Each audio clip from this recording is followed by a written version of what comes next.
Part 1. The Mockery. The galaxy had a rule everyone believed. Deathworld training was not meant to be survived. It was designed to break the body, crush the mind, and expose weakness. Many species had tried it. Most had failed. Some had died.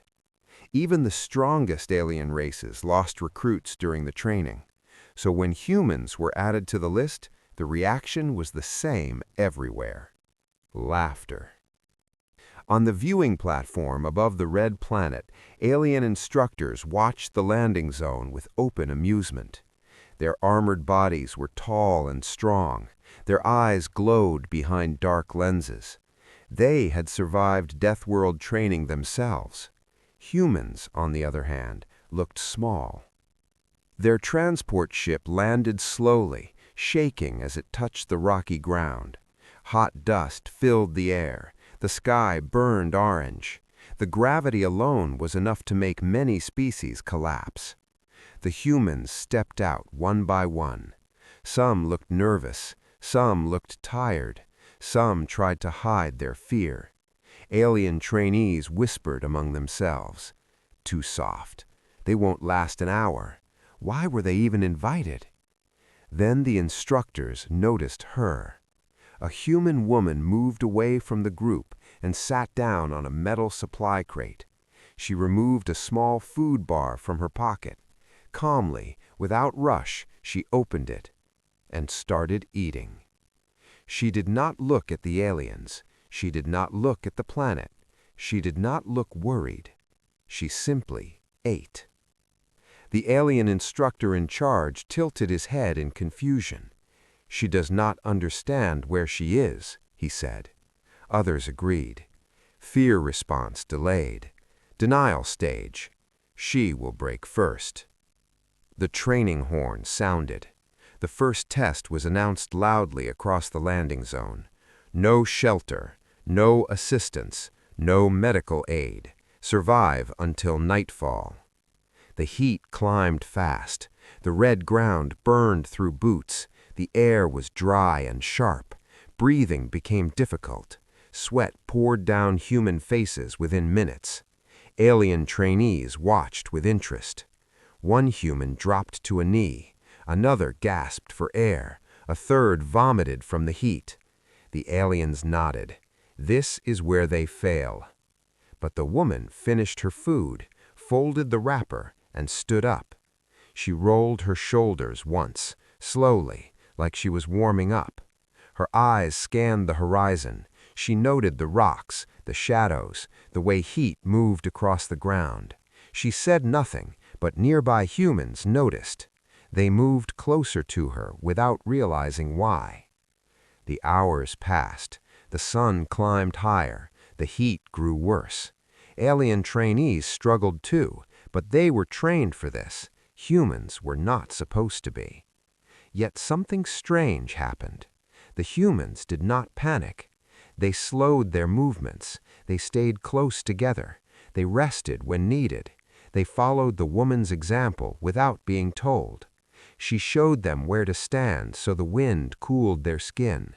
She shared water when someone shook too much. She helped a man breathe slowly when his vision blurred. The aliens noticed the data. Human heart rates were high but controlled. Human oxygen use was efficient.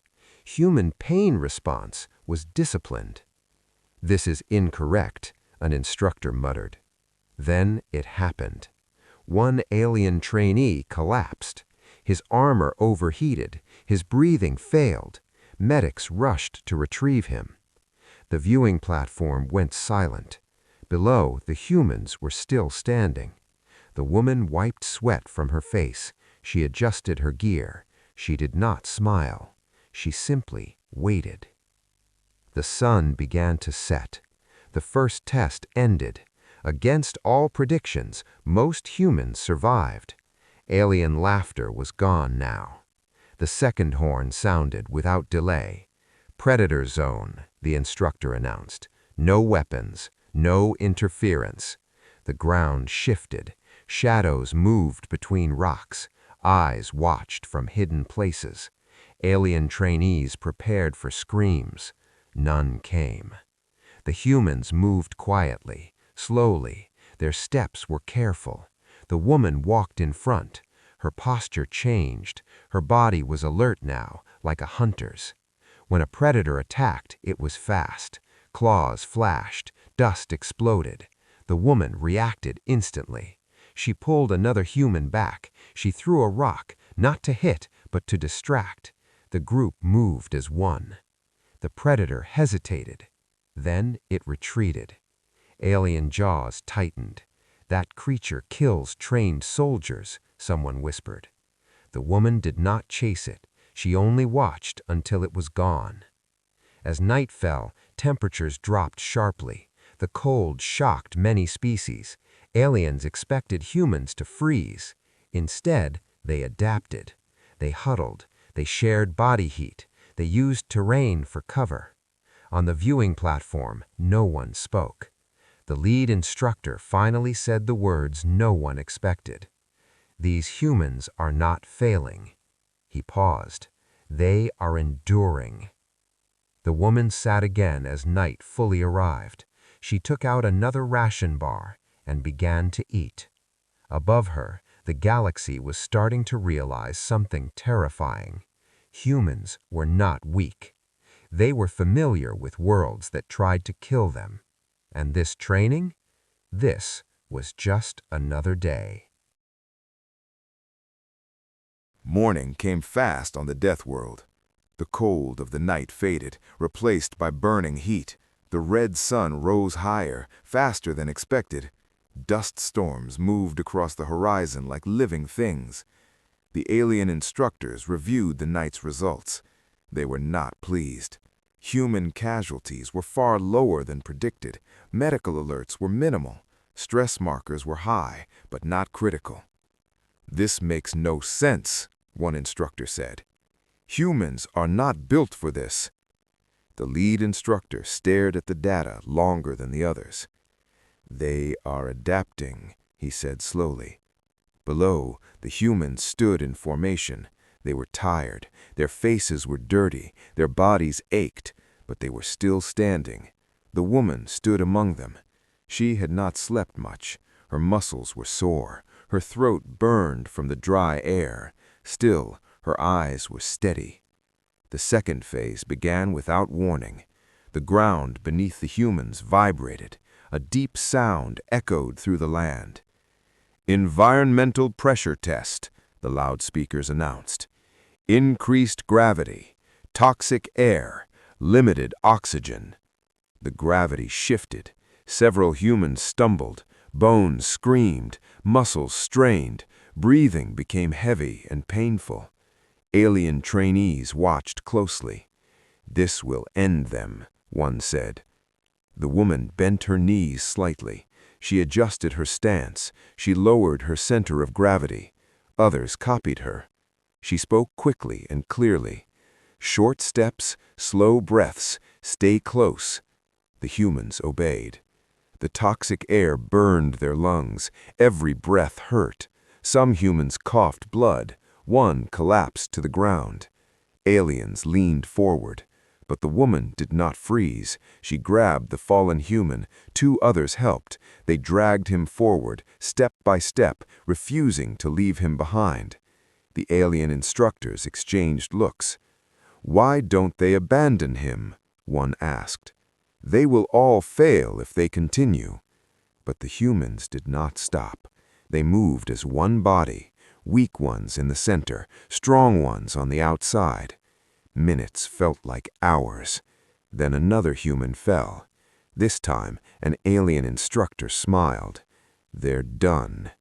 The woman knelt beside the fallen human. She removed her own oxygen filter and pressed it into his hands.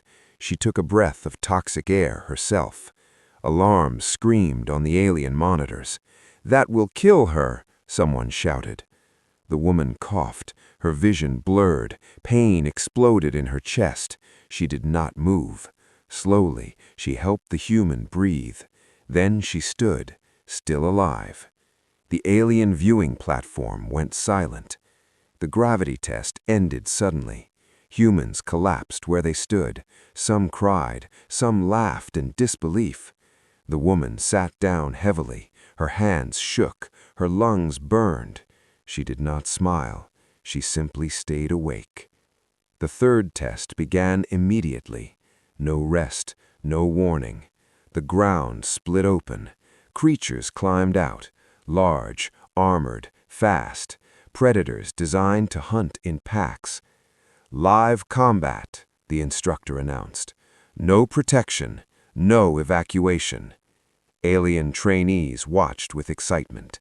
This was the part where survivors usually died.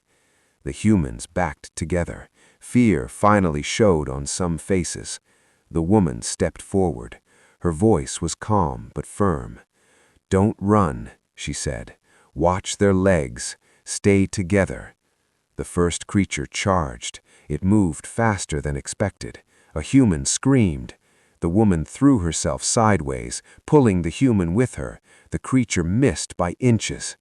Another creature attacked from behind. The woman turned, grabbed a metal tool from the ground, and struck its joint. Not hard enough to kill, hard enough to make it stumble. The humans reacted. They pushed, they hit, they used rocks, they used weight, they used numbers. It was messy, it was brutal, it was desperate, but they survived. One creature fled, another collapsed, the rest retreated. Blood soaked the red dust. Humans breathed heavily. Some were injured, one was unconscious, but they were alive. Above them, alien instructors stared at the screens. "This is impossible," one whispered. The lead instructor said nothing. His hands shook slightly. He had trained warriors his entire life. He had never seen this. Humans were not fighting like trained soldiers. They were fighting like survivors, like creatures who had done this before. The woman stood among the wounded. Her body was exhausted, her lungs burned, her arms shook. Still, she remained standing. She looked up at the viewing platform. For the first time, an alien instructor felt uncomfortable under a human's gaze. The loudspeaker crackled. "Humans will rest," the instructor said. "Next test begins soon." The woman closed her eyes briefly, not in relief, in preparation. Somewhere deep inside the alien command structure, a terrible thought began to form. What if this training was not enough? And worse, what if humans were only getting started? The alien instructors met in private. No humans were allowed. No recordings were shared. The room was quiet, but the air felt heavy. "They should be dead," one instructor said. "They survived 3 tests meant to kill elite warriors," another replied. "This cannot continue." The lead instructor remained silent. His eyes stayed on the data floating in the air. Human endurance levels were rising. Fear response was dropping. Adaptation speed was accelerating. "These results threaten the balance," someone said. The lead instructor finally spoke. "Then we adjust the balance." No official order was given. No announcement was made. The rules were changed quietly. Below, the humans were given a short rest. Water was limited. Medical care was delayed. Injuries were recorded but untreated. The woman noticed immediately. Supplies were missing. Rations were smaller. No medics arrived. Something was wrong. She said nothing, but she stayed alert. The next test began before the humans fully recovered. The loudspeaker announced a familiar name, Navigation Trial. The humans relaxed slightly. This test usually involved distance and direction, difficult but fair. They were wrong. The environment shifted. The sky darkened unnaturally. Magnetic storms twisted the land. Compasses failed. Landmarks moved when no one was looking. The woman tested the ground with her foot. "It's changing," she said quietly. The path ahead seemed safe. It wasn't. The ground collapsed. 3 humans fell into a deep pit. Sharp stones tore skin. One screamed in pain. The woman rushed forward. She lay flat and reached down. "Hold on," she said. The pit walls began to move, closing. Alien instructors watched calmly. "This terrain is unstable," one said. "You didn't warn them," another replied. The woman pulled with everything she had. Others helped. Hands bled. Muscles screamed. One human was dragged free. Another slipped. The ground snapped shut. Silence followed. The woman stared at the sealed earth. Her breathing slowed. Her jaw tightened. She stood up. The test continued. Predators returned. Not natural ones. Engineered ones. Faster, smarter, hungrier. They hunted in silence. The humans felt it before they saw it. The woman raised her hand. "Stop," she whispered. They froze. A shadow moved behind them. Too fast. A human was knocked down. The creature raised its claws. The woman charged. She didn't think. She didn't hesitate. She slammed into the creature with full force. Both rolled across the ground. Pain exploded through her body. The creature screamed. Others joined the fight. It was chaos. When the dust settled, the creature was gone. The humans were wounded, and one was missing. Above them, an alien assistant hesitated. Casualties are rising faster than expected. The lead instructor did not answer. Instead, he ordered the final part of the test early. "Environmental collapse," he said. The planet responded. The ground shook violently. Toxic gas vents opened. Lightning struck nearby cliffs. The humans ran. The woman guided them through falling rocks and choking air. Her vision blurred. Her body screamed. Still, she moved. One human collapsed. She lifted him. Another fell. She refused to leave them. The storm reached its peak. Alien monitors began to show red warnings. This was no longer training. This was execution. "End the test," someone said urgently. The lead instructor watched the human group struggle through the chaos. The woman stumbled. She fell to one knee. For a moment, the aliens believed it was over. Then she stood up again. Blood ran down her face. Her breathing was rough, but her eyes burned with focus. She led the remaining humans into a narrow canyon, just as the storm swallowed the land behind them. Silence followed. Scanners searched. One by one, human life signs appeared, still alive. The room filled with quiet disbelief. The lead instructor finally whispered the truth. "We changed the rules." No one argued. No one smiled. Because another truth had become clear. Even when the galaxy cheated, humans refused to die. And the woman? She sat against the canyon wall. Her body trembled. Her strength was nearly gone, but her will remained. Above her, unseen, the aliens began to feel something new. Not mockery, not disbelief. Fear. The canyon was quiet. Too quiet. The storm had passed, but the air still smelled of poison and dust. Broken rocks lay everywhere. The ground was cracked and unstable. The humans rested in the shadows. Some were wounded. Some were silent. Some stared at nothing, lost in thought. The woman sat with her back against the cold stone. Her hands were shaking. Blood dried on her face and arms. Her breathing was slow and controlled. She was tired, more tired than she had ever been, but she stayed awake. Above the canyon, alien ships hovered, their scanners locked onto every human movement. Weapons were powered, but not fired. The alien instructors argued among themselves. They should not still be alive. The rules were changed. They were supposed to fail. This training has gone too far. The lead instructor said nothing. His eyes stayed fixed on the human group.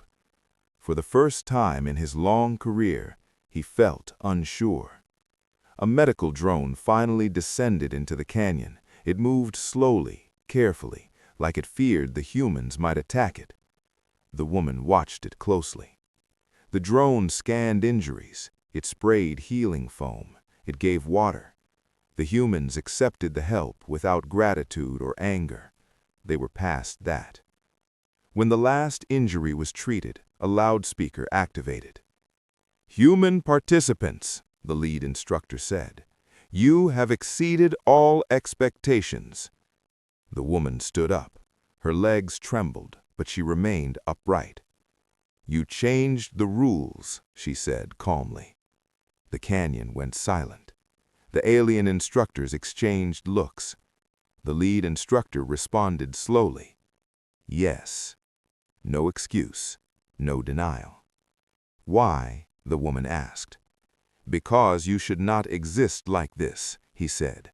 "Your species was never meant to endure such worlds." The woman let out a short, tired breath. "This world," she said, "this is nothing new." The instructor ordered a visual projection.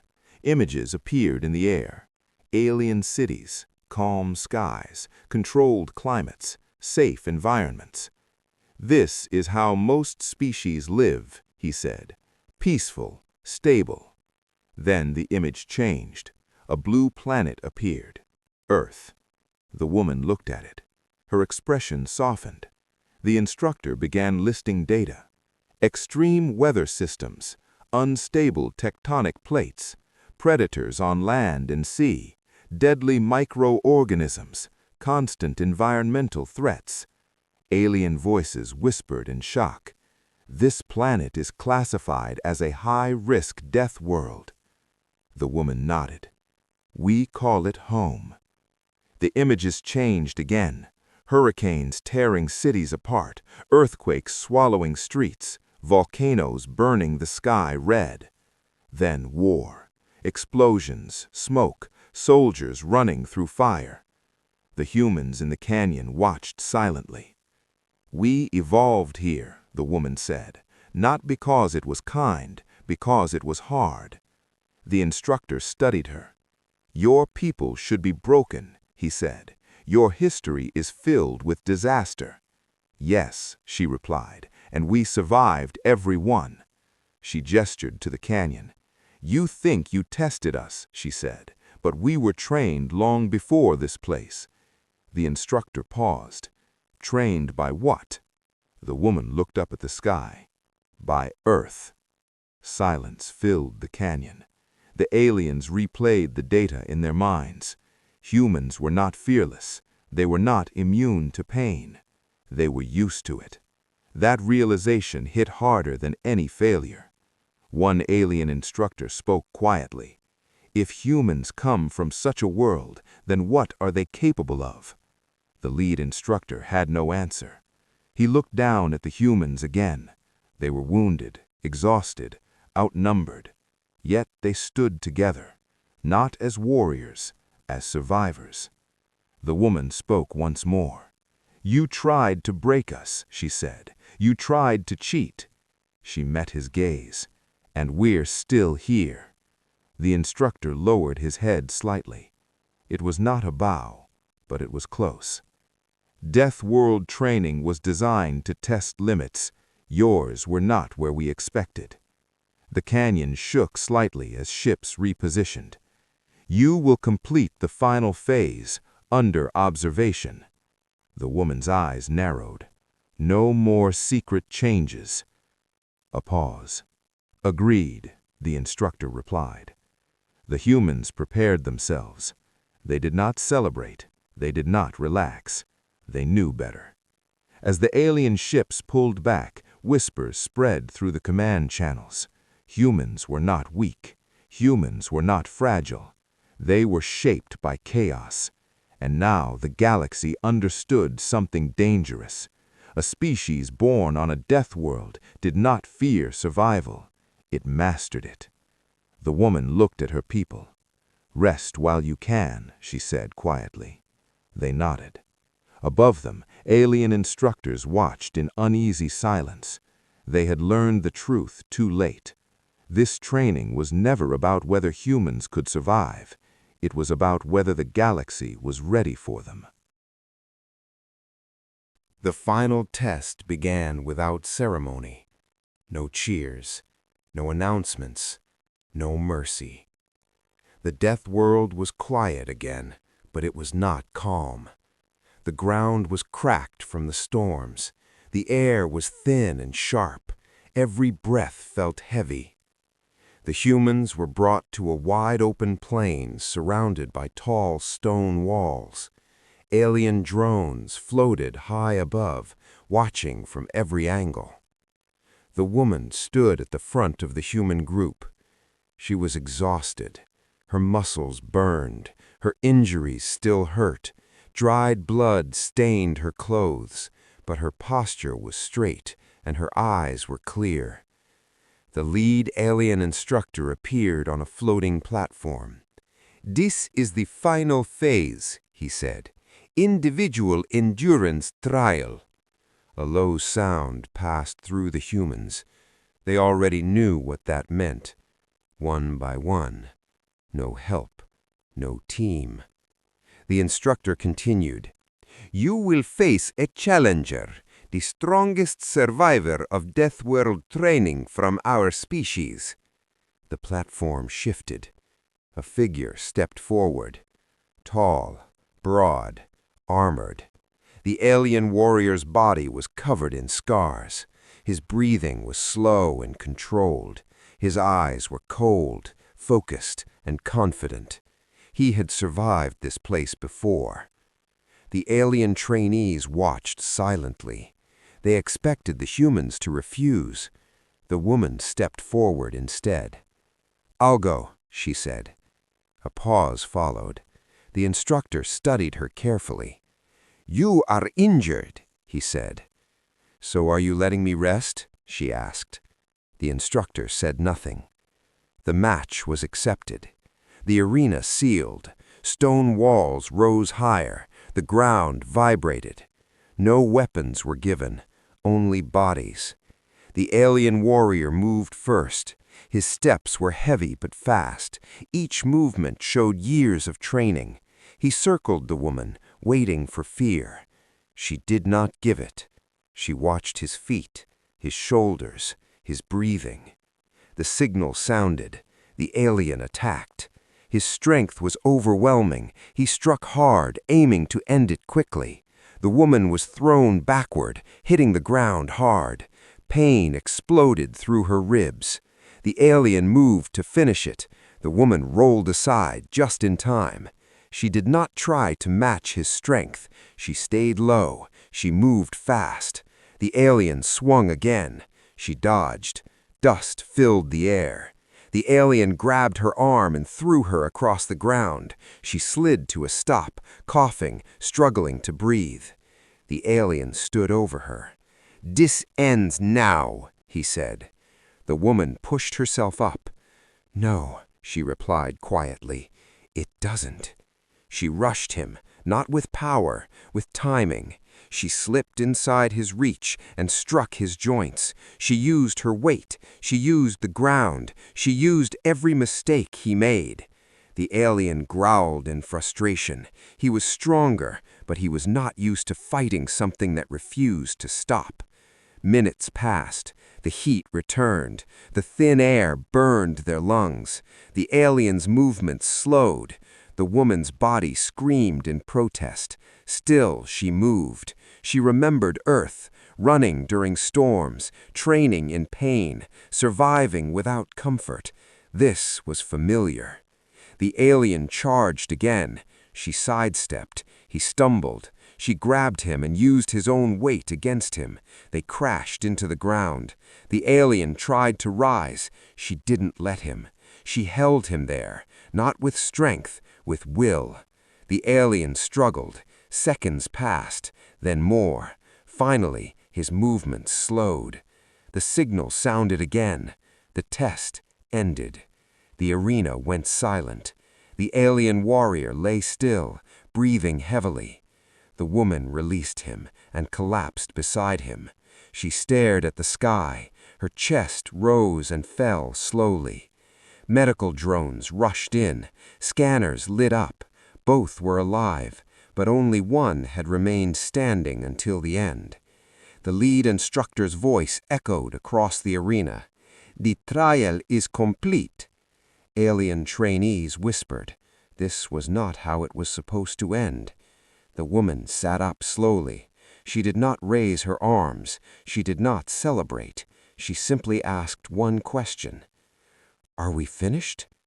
The instructor looked at her. His expression was unreadable. "Yes," he said. The humans were released from the arena. They gathered around the woman, helping her walk. For the first time since the training began, alien instructors lowered their gaze, not in shame, in respect. The lead instructor addressed the entire command channel. "Record this result. Humans' endurance exceeds all known limits." The galaxy listened. The woman was taken for medical treatment. As she lay on the platform, her eyes closed briefly, not in defeat, in rest. Above her, alien commanders reviewed the data again. They had tested humans with everything they had, and failed. One truth remained, clear and undeniable. Humans did not survive because they were the strongest. They survived because they refused to quit. And now, the final question waited, not whether humans could endure Deathworld training, but what would happen when the galaxy stood in their way.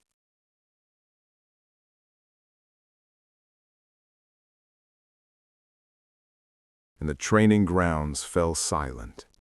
No alarms, no tests, no threats. Only wind moved across the red land. The humans were escorted away from the arena, not as prisoners, but as guests. Alien soldiers walked beside them, no longer mocking, no longer laughing. They kept their distance. The woman walked slowly, supported by her people. Her body was heavy with pain, but her mind was clear. She had finished what she came to do. Medical ships waited above the ground.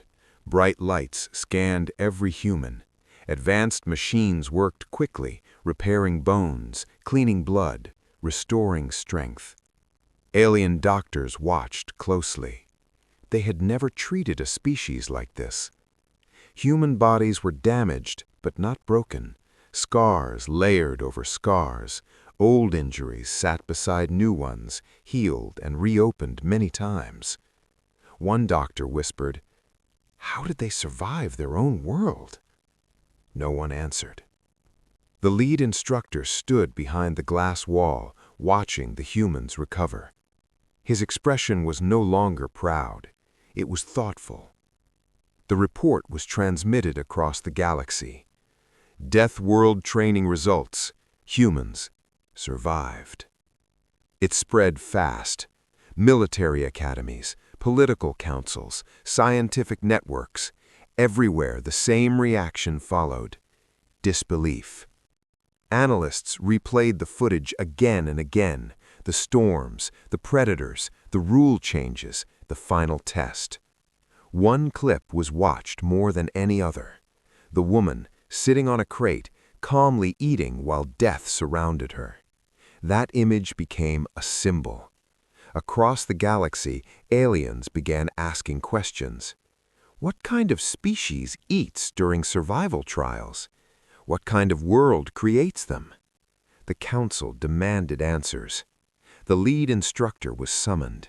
He stood before the highest authority and spoke honestly. "We underestimated them," he said. "We tested them as if they were fragile." He paused. "They are not fragile." The council requested a human representative. The woman was chosen. She stood in the chamber, still bandaged, still tired. Alien leaders surrounded her, tall figures, powerful beings. She did not bow. She did not challenge them. She simply stood. One council member spoke. "Why did your species endure what others could not?" The woman thought for a moment. "Because we had no choice," she said. "Our planet didn't care if we were ready." The chamber fell quiet. Another council member asked, "What do humans want from the galaxy?" The woman met their gaze. "Respect," she said, "not fear." She continued, "We don't look for war, but we don't run from it either." Those words were recorded, shared, remembered.